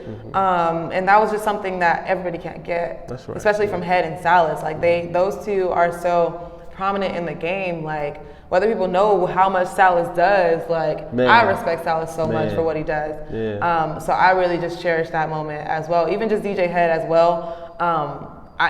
He's another charisma to me in regards to somebody that's been watching. Right. And now it's dope as fuck for me to even just hit him up on the phone type shit. So I cherish these moments always, for sure. That's right, man. Those are legendary people. Shoot, all of y'all are legendary. And like I said, man, when I first met Brian Salas, all the game he gave. And the thing is, Brian Salas looks like a regular person. You wouldn't assume. You wanna know how I met him? How you meet him? All right, so I was at a BPM Supreme event. Yeah. And it was either Chuck talking, Chuck Dizzle, shout out to him, or DJ Head talking. I don't remember which one it was. I think they were both there though. And they really briefly mentioned Salas and what he does. I don't even remember if Salas introduced himself to the whole room, but for whatever reason, I said, I'm gonna go introduce myself to Salas. Crazy. And I did that. And that's how we got here. Like, I just was like, I don't know what you do, but hey, I'm Crystal the DJ. Yeah, that's funny. That's funny because it was kind of like the same thing. It was here in this actual room. I'm going after somebody else. I'm trying to interview this dude. He wasn't really messing with it. Cool. I go sit back down. Cypress Marino was talking to Salas. Cypress introduces us.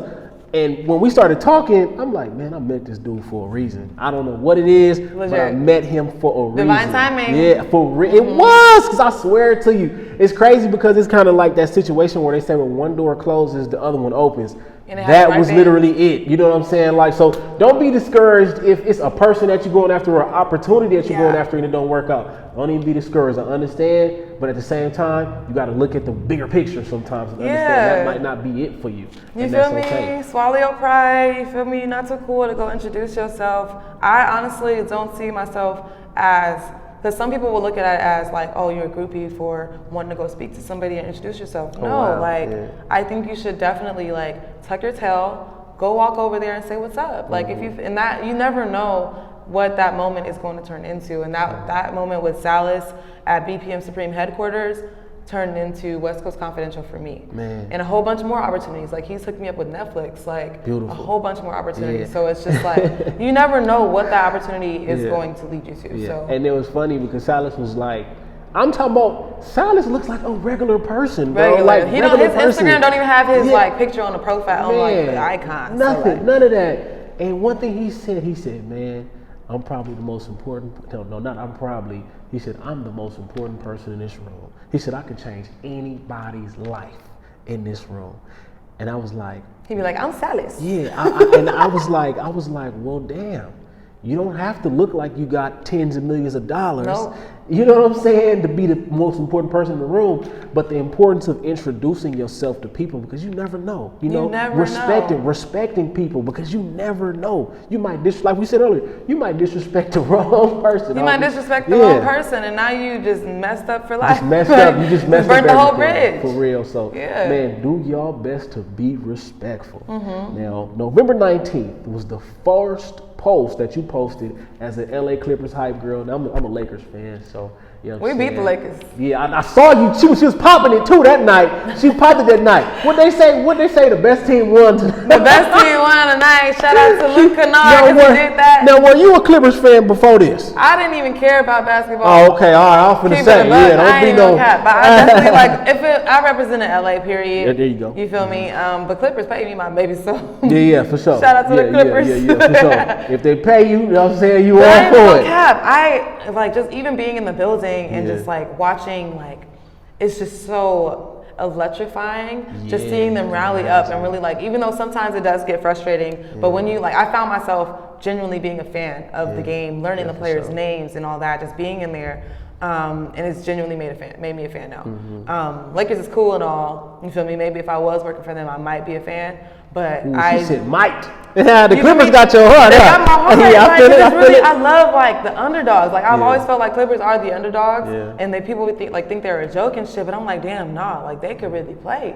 You feel me? Kawhi not even playing right now. We got a better record than Lakers right now, I think. Yeah, for sure. Yeah, they do. She's stunned kind of hard. It's cool though. Well, how did you get this situation to be a hype girl for the Clippers? Okay, so they be having a whole audition process. I didn't know nothing about it. Okay. My cousin Shayla. I don't even know necessarily exactly. I think she worked for the Dodgers, Lakers, I don't know what she did. But she tapped in with me and was like, hey, they're hiring for what I'm working for, the Hoop Troop. And the Hoop Troop, shout out to Hoop Troop. Shout out to the Hoop Troop. She had a friend that she was really close with their, like, you know how you got work buddies, like work best friends. She had a friend, her name is Saya. Shout out to Saya, that's my girl. Shout out to Saya, yeah. Because Saya is the one that actually books the halftime shows and the national anthem singers. Okay. And I gotta say that I appreciate you giving everybody their props. You know what I'm saying? I believe in that. I really appreciate believe in that because it amazes me how everybody just gets their job done. That's right. You know, or even just has an impact. Anybody that has an impact on me, I'm not afraid to give you your flowers. Period. Yeah, facts. But anyway, so Shayla told me about the opportunity because Saya is the one that actually works for the Clippers, and she was looking for people. My cousin knew that, like, my background and stuff like that. Like I said, I had been performing at football games already and all this. I have all this experience, so they thought I was perfect for it. So I interviewed, told them my experience, and they were like, okay. Got hired on the spot. Oh, word? Yeah, I had to go get the vaccine for sure because NBA was not playing. Oh, man. NBA was not playing. You can't walk in that building. You can't be an employer, I think, if you didn't have the vaccine, I think. Yeah. Damn. And we still get tested right before every game, too. Ooh-wee. But yeah, so like that's how I got the opportunity. And even it's just been so fun. Like it's gotten me, I've met DJ Dance and like Hannah. Those are the two hosts of the Do you know DJ Wavy? A 1500 nothing. So I interviewed him. I believe DJ Dent is his uncle. For real? Yeah. I wait, because I interviewed him and his uncle was the DJ at the time for the Clippers when I interviewed him. That was a couple months ago. When was that? A couple months ago, you said? It had to be if it was February, March, or something like that. It's Dents. Yeah, okay, so that's DJ Wavy's uncle. DJ Dents, that's dope. Wavy is not connected. He in 1500 Academy, all type of stuff. He can sing, Wavy. y'all, if y'all didn't know. Oh, I didn't know that. I went to Crenshaw with DJ Wavy. You know what I'm saying? So Maybe I already knew him. Huh? I think he's kind of shy about it, so maybe I shouldn't have said that. Yeah, he might be shy about it. He can sing, y'all. He can sing. Well, she know. Y'all say a shout out to my boy DJ Wavy 1500 nothing doing his thing. Shout out all 1500 nothing. I mean, shout out the whole 1500 nothing. Mars, all of them. Yes, indeed. Because they are doing some big things, man. I'm here. I'm so excited to see what the West is doing because I be feeling like the West is not taken as seriously in the music game. That's one of the things that DJ Head and Salas talks about. You know what I'm saying? Bringing the respect back and building up. But what do you think personally is the problem with the West Coast? Personally, I do believe that some of our OGs, I wouldn't say all of them, but some of our OGs haven't really tapped in with the new people that are coming up. I think now it's getting better because the new people, and I'm not even just rappers, I'm saying like industry, like niggas do not reach back and be like, hey, come on, like let's help each other out type shit. I like what Issa Rae's doing I think she's the one that said network across from you. And I think that's what a lot of us are doing nowadays. Like me and Gina went to school together. Just the artists that are collaborating, Ruchi and AZ Chike, they're not from the same collaborative, but they linked up together for this most recent album they just dropped. So I like that. Now we're all coming together and realizing like, no, the more we work together as a team, the more, we're gonna elevate. Because I look at Atlanta, for example, you got Young Thug. Young Thug said Baby wasn't even about to lead the streets until his music was making as much as he was making in the streets. You feel me? But we need people that's gonna give that helping hand or really encourage you to really go for it. Like if you got a talent, do it. Like and really push you to do that shit. And I have Salas, I got Head, I got Charisma. Even Charisma was like, we're trying to pass the torch type shit. Man, that's what it's all about. That's what, that's what builds longevity. I think a lot of people think if they pass the torch, then they're going to take my light. And it shouldn't be like that. Like realistically, if you passing the torch, you should make the fire bigger. You should make the light bigger type shit. So. I mean, because it's kind of like, you never know, you know what I'm saying? It could be somebody that just blow up and they don't even want to give you your props. But that's the risk that you run. And at the end of the day, it's okay because you're still putting somebody on. You're doing your job at the end of the day. Yeah, and that's why I try to really give props to whoever had help with me in my career so far. And even going forward, like whoever tends to help me along the road, like I'll definitely give them their props, their flowers or whatever, because I think it takes a village. That's right. Most definitely takes a village just to even just get you to the next level. I don't think anybody's done it by themselves. Yeah, for sure, and that's a fact. Even if you look at the history of hip hop, like niggas was like the promoters was walking around handing out flyers, but still had a team of people walking around handing out flyers. Niggas was connected with the DJ and all that shit. Like, I just think it's a collaborative effort. Hip hop wouldn't be what it is today if niggas didn't come together and really do some shit. Man, and you ain't telling no lies. I don't know if you watched the situation they got on Netflix. It was like Evolution Evolution of Hip Hop or something like that. That too, yes. That show, Loved it. that show told you everything. Yeah. And it helped me understand, like, damn, it's a building process to everything. 100%. Hip hop was not what it was. I mean, especially shout out to Outkast, starting off in the dungeon. I didn't really realize how deep it was until I saw they started out in the dungeon, making it to where they made it to. Like, it's crazy. So, shoot, if you haven't watched it, make sure you watch the Evolution of Hip Hop. Evolution of Hip Hop. You can even get a glimpse of it. It's more stylized, but the Get Down, even though it's canceled after I think the second season, I loved the Get Down because it has a DJ perspective. Okay. And I don't know if people don't know, but hip hop was a derivative of disco. And it was really like you know how punk is to, like, I guess, I don't know the equivalent, but basically it was like a fuck you to disco type shit. Oh, wow. You feel me? That's where all the underground vibes came from. Like, that's where all the break dancers and shit was coming from, because these were all underground parties.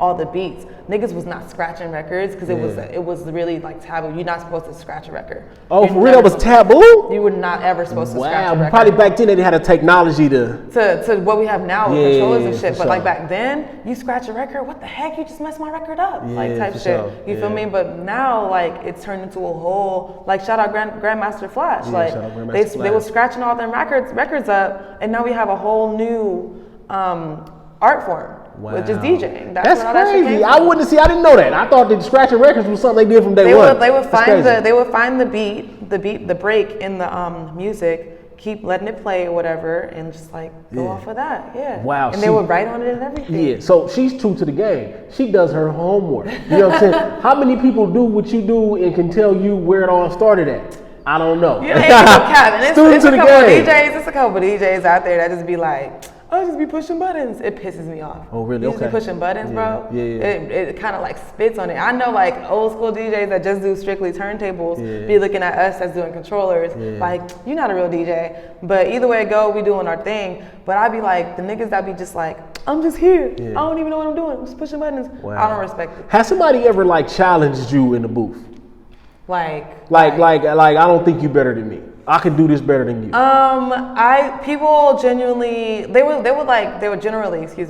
come up to me and be like, more so surprised that I could do what I do. That you can get in. Yeah, and that happened recently.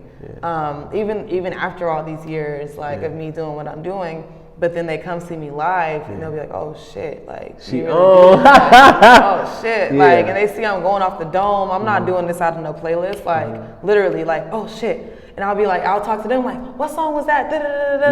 They couldn't tell me, but then I'll think about it. I'll go type it in. Boom. They be like, what the fuck? Like, you just did? Cool. And like, so it'll be more so like, they doubt me first, but they don't say it necessarily. But then I'll see it all in their face, like, oh shit. Like, you surprised the hell out of them. And like, I know one situation, the homie, he knew me before I was a DJ, but he's running like clubs in San Diego now. He was like, all right, I hear your hip hop bag, but you got an R&B bag. I don't think you got an R&B bag. And then he booked me for his R&B party. I had that thing going too. Killed it, huh? That's right. That's how you do So it. he just called me yesterday, like, all right, can I book? He wanted to book me for Sunday. That's my birthday party weekend. You know, make sure I come. Going up. he wanted to book me for Sunday, but I already got a whole bunch of shit going on already. But shit, he wants to start booking me for that R&B party as well. That's a beautiful thing. You know, when you exceed people's expectations. I love doing that. Yeah, you know what I'm saying? Because that's just the thing about like being an underdog. Nobody know your work ethic. They can call, they can say what you can't do all day based off what they think. But when your work ethic comes to display, it's a challenge at that point now. Like, boy, oh boy. Yeah, like, oh, you thought I couldn't do this? Bet, now I'm gonna do it. Don't know my work ethic. They don't know. They don't know the hours you put in. Oh, they don't know the hours you put in, the sleepless nights, the blood, sweat, and tears. I believe that 10,000 hour thing. Yeah. That's you gotta put that 10 hours, or 10,000 hours of work. Yeah, for sure. And that's crazy because what people don't see me doing, I will watch interviews. Your paper is so full. You said some shit I didn't even remember. I will watch interview after interview. If you got articles, I read the articles. Too much game. Too much. but y'all got it though. You know what I'm saying? Do your work. Do your homework. Do your research however you can. Do your research. Do your homework, okay? No cap. Now, most recently, you would open up for Bino Ritto on the On My Soul tour at the Novo, right? And what they said was, she cracked the show off and had it going up. You know what I mean? Bino Ritto, shout out Bino Ritto. Shout out to Bino Ritto. Now, what was that moment like for you, and you know, doing it at the Novo, even getting the opportunity to open up for Bino? I never performed at the Novo, I think. That was my first time performing at the Novo. Dope. I don't know why I wasn't nervous. Yeah. I just... Because she was already in your bag, you know what I'm saying? I was already in my bag, I think. Yeah, and like, the first show was cool. Like the first day, it was a 2-day, sold out. Yeah. First day was great. Second day, I went out there like, man, this is my last day at the Novo. I'm gonna go crazy. Yeah. And that's just what it was. I started standing up on the thing, started dancing, and really let my personality shine. That's right. Yeah, so like, it was just really like, it was just dope to see all these people like recording me, and that's all I wanted. That's all I've ever I've always been a performer. You wanted to be the center of attention. Yeah. Like I've always been a dancer. I don't even talk about that shit. I've always been a dancer my whole life. Okay. I was a child actor, so like I've been performing my entire life, and like those weren't necessarily avenues I wanted to take. Mm-hmm. I might go back into it later, but I found something that really I could own, and I was like in my moment, and I was like, damn, this is what I want to do, and I felt it right then, so it was really dope. That's dope in a mug. Now, what is the feeling like after you done? You know, after you leave the Novo, you just did that. What was the feeling like? I was like, where we going after this? Oh, okay. She's trying to go some more. Where the party at? She's trying to go some more. Now, speak about the people that you get to meet on a daily basis while y'all here working and doing your job. Okay, so... Or who's somebody that you were like, wow, I just met that person? Mustard. Okay, shout out to DJ Mustard. Yeah, okay. Novo, like, and we gonna come across each other another time, and I know it. That's right. But that was the first time I was this close to this man. Yeah. And I was like, and that was another moment where I was like, I was actually nervous, but I was like, fuck it, I'm gonna go introduce myself. That's right. And I did. Yeah. Because you know what? I can say the same thing. Was my first time backstage was the Decatur party. Was the concert, excuse me. At the Novo? Yeah, which was November 23rd. And I saw Bino and Cool Corleone and all them. I'm like, ooh, I want to go say what's up. But I was like, nah, let me just. I didn't say nothing. I didn't say nothing. No, I didn't say nothing because I'm like, that's that nigga Bino. Like, I don't know, I was kind of shook. But even Draco, like I had the balls to say something to Draco, but Draco was like standing right there next to me. That was my first time meeting Draco. Even meeting Conrad. I mean, well, I knew Conrad because I went to Crenshaw. Yeah. But just coming around these people, it's like, damn, like they human beings. Yeah, you're like, these are all human beings. But it do be like, oh shit. Yeah, like, you know what I'm saying? Because I think what we understand more is the process of how you got here. Yeah, and that's probably why we be like, oh shit. Yeah, like, I don't know what the hell you've been through, but I know it was tough. You know what I'm saying? So that's a beautiful thing. Now, one of the things you say it makes you feel good is knowing that you're empowered because you inspire people. Now, when you inspire some, what are some of the things that you like make sure to do to make sure that somebody out here can understand that they can do this too? I just be myself, for real. Like there's different instances where it's been pointed out that I've inspired. Like I don't really self-acclaim that I'm inspirational. Okay. People tell me. Yeah. And that's where I get like, okay, cool. Like, all right, I'm gonna keep doing it then. Like I know we were talking before we like started recording. When the little girl came up to me and her mom was like, no, like, don't touch your stuff. I was like, no, like, come on, little girl, like, go ahead. I don't care if it sounds crazy right now on the shit. Like, if they look up and see, they're gonna see it's a little girl with me, and we're just having a moment. That's right. Because I feel like that, what Tupac said, I could be the person that sparks the mind. I don't remember the exact the person quote. to change the world. Yeah. So I really feel that wholeheartedly. Like people never know what they do to inspire the next person. And so my moment with the girl of her just touching it could have inspired her to even follow whatever else dream she has. Like for her to even see a woman in a male-dominated field, you know, just to see that, it's like, oh shit, I could do that. Now she's gonna want to go take over another male-dominated field. That's right. Type shit. You feel me? Or even like, not to get too personal, but it's one of those like, I personally wanted to get like a boob job at one point, and there was an actress that was like, Crystal, I really love how you carry yourself, your natural, even just the way you dress, even like a Quayle Ray, like Ruby Rose. Like I love that we're all like very confident in ourselves and our natural selves, because that is inspiring. Like they inspire me to continue to be me. Even the woman making the comment to me about, you know, feeling okay with, she's like, oh, now I'm okay with, you know, my own self and like wanting to wear these things or whatever. And I'm like, damn, like I didn't even know, like I had that. I just didn't know I could do that. Like, yeah, and that always makes you feel amazing. Like, damn, you looking at me like that? Wow. Like, oh shit, okay, well, shit, I'm gonna keep doing it then. But in regards to like specifically DJing though, even wardrobe, styling, like just being able to like just spark the mind of the next person. I think that like it just really makes me feel good about what I'm doing. It makes me want to keep going. That's right. That's right. Now you were partnering with Track Martians? Oh, how did you know this stuff? Man, that was legit. Like all I can say is glory to God. Oh my gosh, that was so long ago, very, very beginning. That was like I guess that was like my first year of DJing. Like, you know how we did I guess I count November 2016 as the first professional party I did. But that February 2017, I did a party with Track Martians. I don't really see them around anymore in regards to like working with me, but I definitely worked with them before. That's dope. Yeah. That's dope to the mug. Yeah. Now, I gotta ask you, when you think about everything that you've been through in life where you are today, what is it that you clap it up for? I'm clapping it up for myself that I'm still here and still going. That's right. I'm not quitting. I didn't quit. Any negative, anything, it just like it's constructive criticism to me, unless it's just like far left, like stupid. But I just really like I'm proud of myself, because I go through a lot, even just like on personal shit. You know, COVID, like even all that, like shut a lot of entertainment down. Yeah. Like, you know, wardrobe, even like, you know, movie sets, all that shit got shut down too. So for myself to even figure out how to make it through all that, even just up until this point, like I never throw myself a party. I've actually never thrown a party by myself before. And I'm doing that this year because I'm so proud of my accomplishments, even just this 1 year, but even to the years before this. I'm like, damn, like this is technically my 5th year, I think, as a DJ this past November. So I'm just like really proud of, since that 2016 party. I'm just really proud of myself.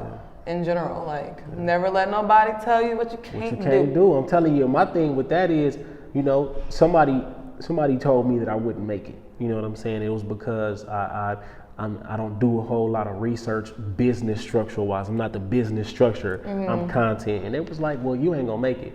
I said, how you gonna tell me I'm not gonna make it? And that make you want to go way harder. Right? You don't know what God's plan is for me. You don't know who's gonna come into my life. And once me and that person split, I swear it's been up. Really? It's been up from there. That's good for you, It's been for up real. from there, and it's crazy. It's crazy. But you know, but the thing is, like I posted on Twitter the other day. I said, you'll never forget somebody telling you that you won't make it. You won't forget that. I'll never forget that comment from the softball coach. You'll never forget that, because it's kind of like, first of all, I don't hear that a lot. I know that people believe me a certain amount, and I know that more things have to happen for more people to believe, but nobody else has told me that I wouldn't make it. Yeah. So that being the first person, but see, you know what? I think that's what it was, but I don't even look at it like that. I'm just like, every day I think about it, and I feel bad because I think about it. You know, I probably so, but I feel bad because I think about it, but at the same time, I'm like, I mean, if somebody ain't telling you that you ain't gonna make it, then you're not going big enough. That part. You're not going big enough. That part, for sure. And I've been wanting to tweet that, but I'm like, I don't know if that's gonna sound right. I mean, not tweet it, because I'm gonna retweet it. She don't even follow me. I'm gonna see it. I'm gonna go look it up then. What? There was this one DJ, and I'm not gonna say his name. Yeah. He actually said Crystal is never gonna open, or I'm never gonna open for Crystal. And he swallowed his words because he had to open for me. And then on top of that, like I'm doing all these tours or just even these big ass shows, and it's like, damn, like you gotta respect it. And he respects it now. That's right. Sure. I mean, well, at least he's mature enough to be like, let me calm down. The whole thing about being humble. Don't, you know what I'm saying? Let me calm down and understand that's the way it is. That's a beautiful thing. God has a way to humble you if you ain't ready to be humble. I'm gonna tell you that for sure, over and over again. Glory to God. But you know what? I really appreciate you pulling up today. Thank you so much for chopping game. It was a pleasure. Thank you. And I'm wishing you the best of luck in the future of your career. For real, for real. Same to you. We gonna give you your flowers right now. We're gonna clap it up for the homegirl, Crystal the DJ. Thank you. You know what I mean? Keep defeating the odds, doing what you gotta do. You inspire a lot of people, even if you don't know that. So once again, y'all, this is J.Brock, Clapitup LA. My homegirl, Crystal the DJ. Yeah. Make sure y'all like, share, subscribe, do all that good stuff. Tap in, get your Yamaguchi gear. Yes, you know what I'm sir. saying? And make sure you pay attention to West Coast Confidential TV and everything else going on. Don't forget, make sure you RSVP for Crystal the DJ's My birthday. Yes, Make sure y'all come indeed, through. y'all. We gonna make this a yearly thing. Oh yeah, for sure. That's another thing too, like the birthday thing. Every year on my birthday, it's kind of like I evaluate. Am I at the same place I was last year, or am I somewhere else? And you always like... Yeah, always elevate. So, you know, you saying that you're having a party and things like that because you work so hard, that's a beautiful thing. You deserve it. I really can relate to that a whole lot. Yeah. So once again, y'all, clap it up LA. You know what I'm saying? West Coast is the big homie DJ. Ahead will say, you know what I'm saying? Shout out Salas. Man, make sure y'all tap in. We'll be there coming soon. We out. All right. And we'll do.